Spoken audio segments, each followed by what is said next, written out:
तर मी काल परवापासून व्हिडिओ टाकते आणि त्या व्हिडिओचं कारण पण तुम्हाला सांगितलेलं आहे की माझ काय प्रॉब्लेम झालेला आहे आणि तुम्हाला त्या मालकिनीचा आवाज पण ऐकवते ती कशा प्रकारे मला बोलते. तर व्हिडिओ शेवटपर्यंत बघा. तृप्ती दरवाजा उघड. या ना ताई. काय तुला काय करायचंय नेमकं? तुला किती सांगितलंय रूम खाली कर म्हणून?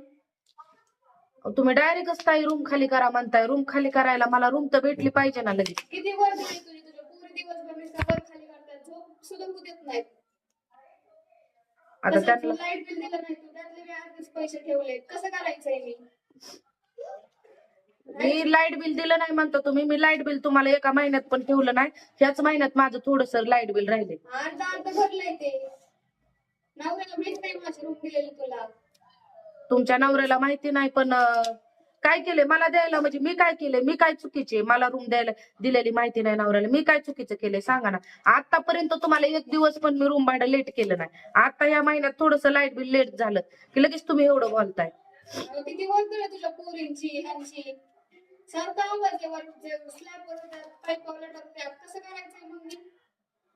तृप्ती तू स्लॅबवर जाते का स्लॅबवर तू?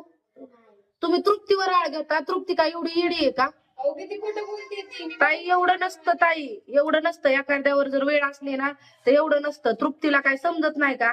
एवढी भाषणं करते, एवढी हुशार मुलगी आहे ती. तुम्ही आळ घेताय कुशाल.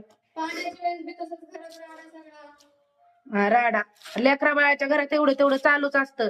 एवढं पण नसतं म्हणावं घ्यायचं. माझं नशीब फुटकय. असं कसं म्हणताय तुम्ही? राहायचं असेल तर राहा, नाहीतर रूम बघा तुम्ही लगेच. चालतंय चालतंय बघते. हा